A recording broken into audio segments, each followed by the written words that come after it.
Hola, hoy hablaremos acerca sobre el primer enfoque para evaluar la bioaccesibilidad del bisfenol A en conservas. Este presente estudio fue realizado por las personas que están descritas en la imagen.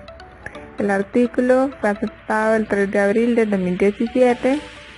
Mi grupo está conformado por Wilfred Torres y quien les habla, Heidi Yaritza. El bifenol es un compuesto orgánico que tiene dos grupos funcionales fenol que van unidos junto con una molécula de propano de una forma simétrica. El bifenol posee muchas utilidades como son las resinas epoxi, los plásticos como el policloruro de vinilo, que es el llamado PVC, los policarbonados, y se encuentran en envases o en el interior de las latas de conservas o de refrescos. Según la Comisión Europea, el rango permitido de bisfenol en alimentos es de 4 microgramos sobre peso corporal. Hay que tener en cuenta que no nos hablan acerca de bioaccesibilidad. Con respecto a este término, significa la fracción máxima que puede liberarse de la matriz del alimento en el tracto gastrointestinal. Esto afecta, según el tipo de alimento y su composición, las condiciones fisiológicas del consumidor, las condiciones del tracto gastrointestinal. El bisfenol tiene una presencia muy generalizada en el medio ambiente, así como en la biota y en la comida enlatada.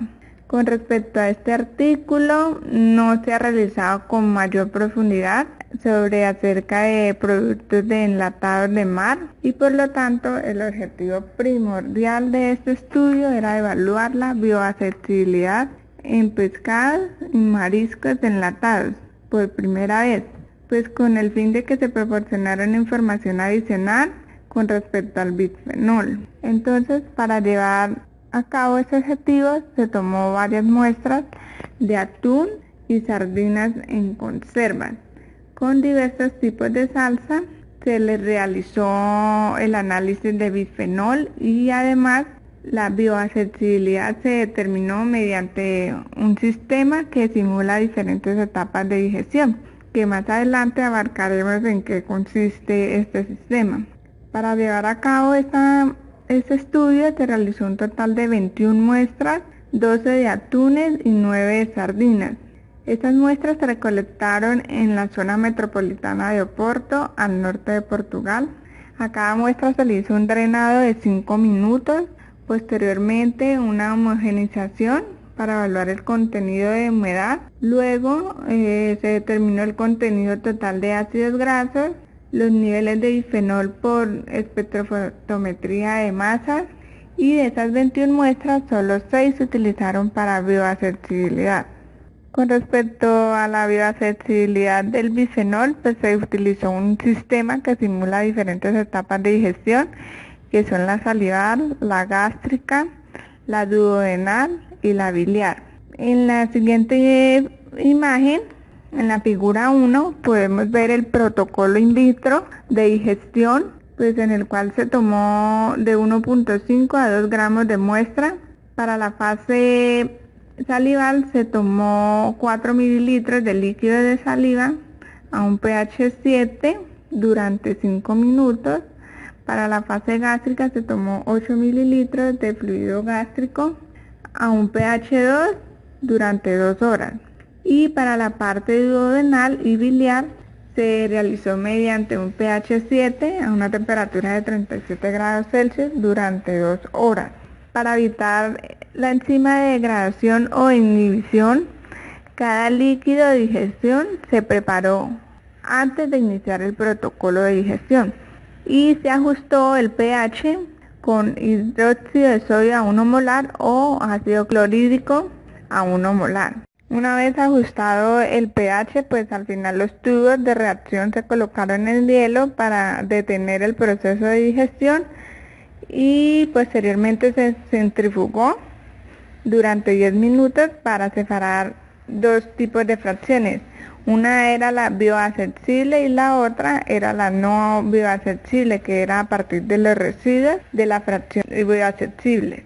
Respecto al análisis del bisfenol A, en la preparación de la muestra de mariscos enlatados, brevemente se añadieron 10 gramos de muestra homogenizada con 250 mililitros de BPAD a una concentración de 200 microgramos por litro y se mezclaron con 5 mililitros de N-etano y 10 mililitros de agua desionizada en un vórtice durante 2 minutos. La muestra se centrifugó a 250 rpm por gravedad durante 5 minutos y el solvente total se descartó. Luego la muestra se agregó con 10 mililitros de cianuro de metilo, 4 gramos de sulfato de magnesio y 1 gramo de cloruro de sodio después de colocarse en agitación durante 10 minutos. La muestra se centrifugó nuevamente a 2750 rpm por gravedad durante 2 minutos. 9 mililitros de extracto de cianuro de metilo se purificaron con 1.2 gramos de sulfato de magnesio,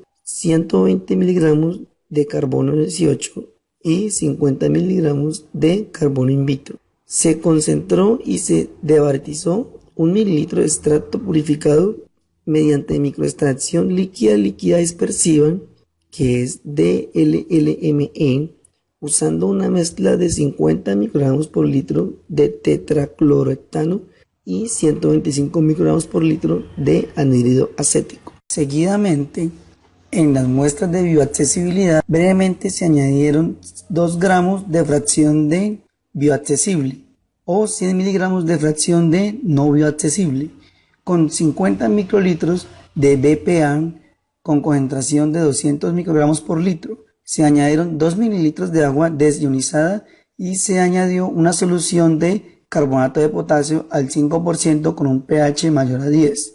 Se inyectó rápidamente una mezcla de cianuro de metilo, 120 microlitros, tetracloroetano, 60 microlitros. Los tubos se cerraron, se agitaron a mano durante 1 minuto y se centrifugaron adicionalmente a 2750 rpm por gravedad durante 2 minutos. Finalmente, 50 microlitros de fase inferior se transfirieron a un vial con un inserto de 100 mililitros y se inyectó 1 mililitro en el sistema GCMS. El rendimiento analítico en las muestras de bioaccesibilidad se determinó mediante estudios de linealidad, repetibilidad y recuperación. La linealidad se evaluó en un extracto de control de BPA libre de bio y NBio. La repetibilidad se determinó en una muestra positiva de cada fracción utilizando 3 repeticiones. Para los estudios de recuperación, una muestra libre de BPA se enriqueció con 25 microgramos por kilogramos de BPA y 50 microlitros por kilogramos de BPA. Seguidamente, para los análisis de BPA y BPAD, los equipos y condiciones de la cromatografía de gases acoplado a espectrometría de masas son los siguientes. Se empleó un cromatógrafo de gases 6890 Agilent, equipado con un automuestreador Convipal y un puerto de inyección controlado electrónicamente. Se inyectaron con un detector selectivo de masas inerte cuádruplo 5978B Agilent, con cámara de ionización de electrones. La separación de cromatografía de gases se realizó en una columna DB5MS. El helio fue el gas portador con un flujo constante de 1 mililitro por minuto. La inyección se realizó en modo splits, tiempo de purga 60 segundos a 280 grados centígrados. El programa de temperatura de horno fue el siguiente: 100 grados centígrados se mantuvo durante 1 minuto. Se aumentó a 280 grados centígrados en 30 grados centígrados por minuto durante 5 minutos. El tiempo de ejecución total fue de 12 minutos. La línea de transferencia del espectrómetro de masas se mantuvo a 280 grados centígrados. De la siguiente manera, la ionización de electrones con 70 electronvoltios de energía, temperatura de fuente de iones 230 grados centígrados y temperatura cuadripoidal de masas, de espectrómetro de masas 150 grados centígrados fueron los parámetros de espectrometría de masas. La cuantificación se realizó en monitoreo de iones seleccionado SIN en relación masa-carga 213, 228 y 270 para BPA y relación masa-carga 224, 242, 284 para BPAD. El ion en relación masa-carga 213 y 224 se utilizó para la cuantificación de BPA y BPAD respectivamente, y los otros para la confirmación.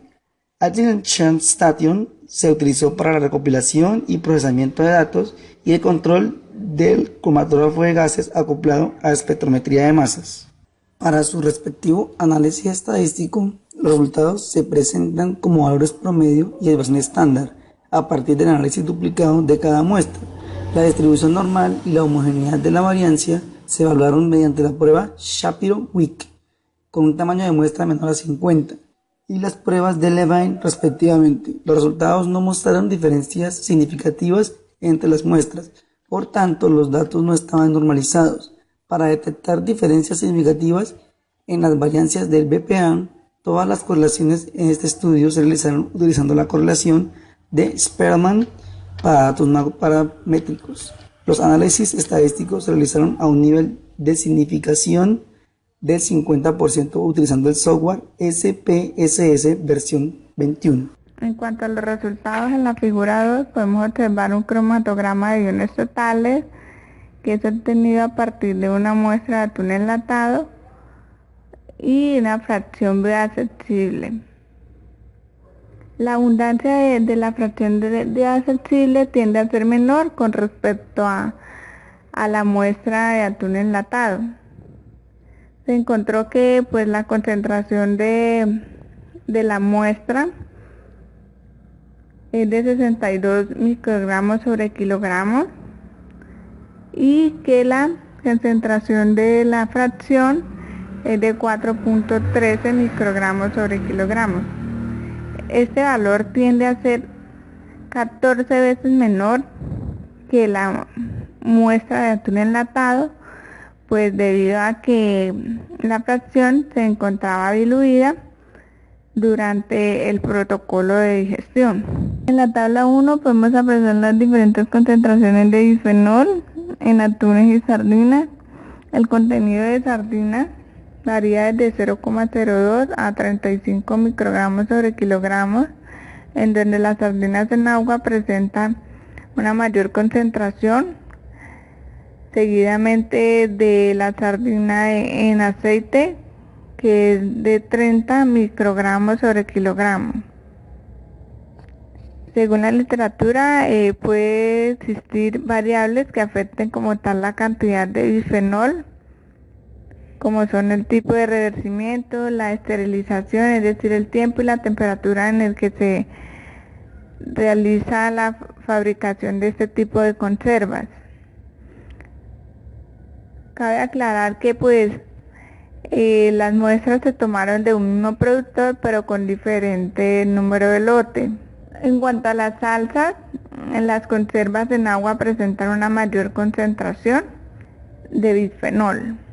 Según los resultados obtenidos, pues no se excedió como tal el nivel de migración de bisfenol en los alimentos, es decir, están en un rango menor a 600 microgramos sobre kilogramos. Con el fin de comprobar el protocolo de digestión in vitro, pues se evaluó la bioaccesibilidad de las proteínas en 6 muestras. En general, pues se observó una alta digestibilidad de la proteína que va desde 63 en atunes con mayonesa a 80% en atunes en aceite, según lo referenciado en la tabla 2. Los resultados obtenidos pues mostraron que casi todas las proteínas de pescado se hidrolizan y liberan fracciones bioaccesibles, siendo así un indicador de que el protocolo proporciona resultados positivos. En el presente estudio se observó un comportamiento similar en las muestras de sardinas que presentaban un alto contenido de lípidos, pero una menor bioaccesibilidad de bisfenol. Por ejemplo, en las sardinas en aceite, que se obtuvo un contenido de lípidos superior de 13.7, pero que mostró una bioaccesibilidad menor del 80%. En cambio, para los atunes en agua y en aceite, se mostró un contenido de lípidos de 0,4 y 6.4%. con contenidos altos de bioaccesibilidad de bisfenol. Además, se evaluó que las sardinas con salsa de tomate también presentaban un alto contenido de lípidos. Posiblemente, pues, estos resultados se puedan atribuir como tal a la carne y a la salsa que se han añadido, además a la existencia de emulsiones dentro de las muestras, como son las muestras de mayonesa, que pues puedan contribuir a los diferentes resultados que se obtienen. En la figura 3 se evidencia el porcentaje de bioaccesibilidad de BPA en atún con mayonesa enriquecida con 50 miligramos por kilogramo de BPA durante el modelo de digestión in vitro. Estas diferencias entre los comportamientos digestivos pueden explicarse por el hecho de que una mayor bilis, los niveles de estrato de la concentración crítica de micelas CMC de 0.15 gramos por litro podrían disminuir sustancialmente la tensión superficial del jugo digestivo. La concentración del estrato biliar utilizada en el presente experimento, 8 gramos por litro, fue aproximadamente 50 veces mayor que la concentración cítrica de micelas y en consecuencia podría actuar como un componente similar al surfactante, estimulando la formación de micelas de bilis con BPA disponible para la absorción intestinal. El tipo de matriz en la diferencia del pH a lo largo de la digestión in vitro también puede contribuir en parte a la mejora de la bioaccesibilidad del BPA en la condición del intestino delgado.